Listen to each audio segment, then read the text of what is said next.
Hey guys, Swen Sandberg, physical therapist with Yada Yada. Have you been diagnosed with osteoporosis, or are you a 40-year-old or older female that's worried about osteoporosis? Then you've come to the right video. I'm going to show you exercises to help prevent compression fractures in your spine if you do develop osteoporosis.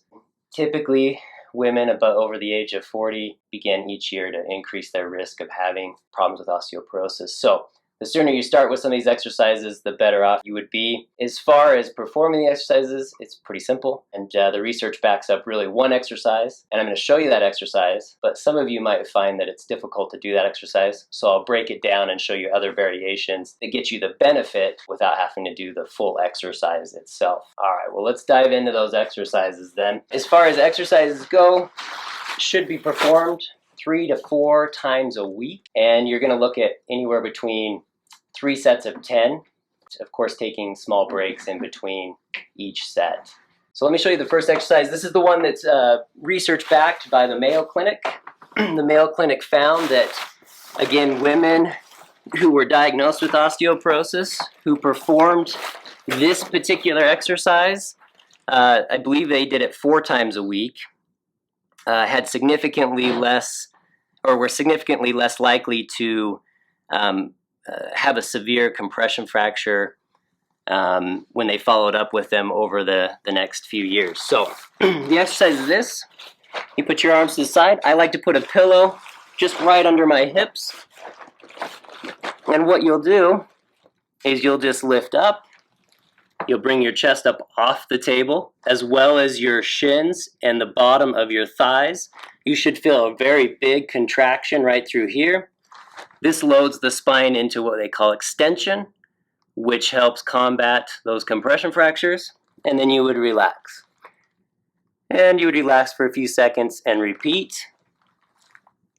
And you'd want to do that 10 times and repeat 3 sets of those if you can. Now, of course, if you can't, just work up to those 3 sets over a couple month period, okay?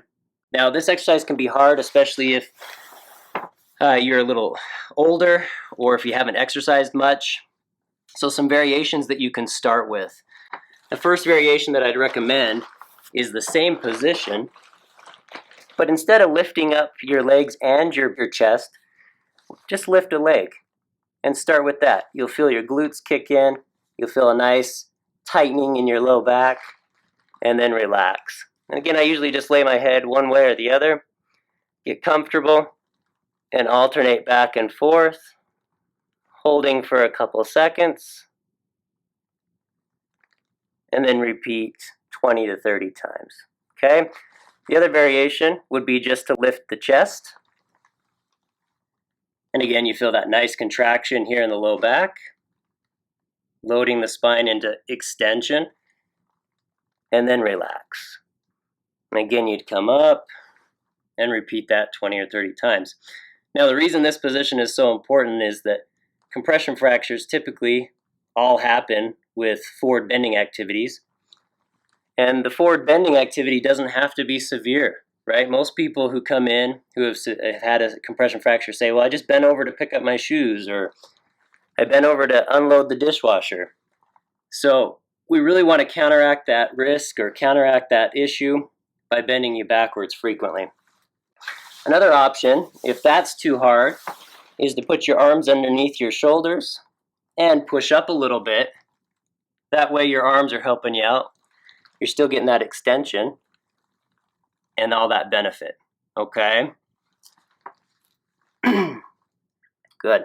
If those seem to be problematic, a few other exercises that you may want to add in to the mix is quadruped leg extension, of course, both sides.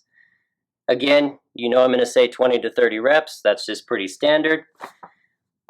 And you can alternate that with arm extensions. Again, 20 to 30 reps.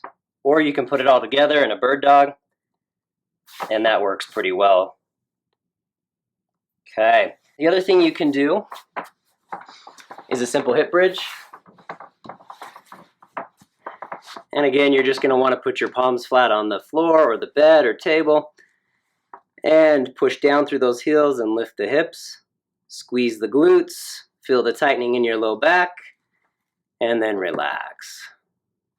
And you guessed it, 20 or 30 reps or 3 sets of 10.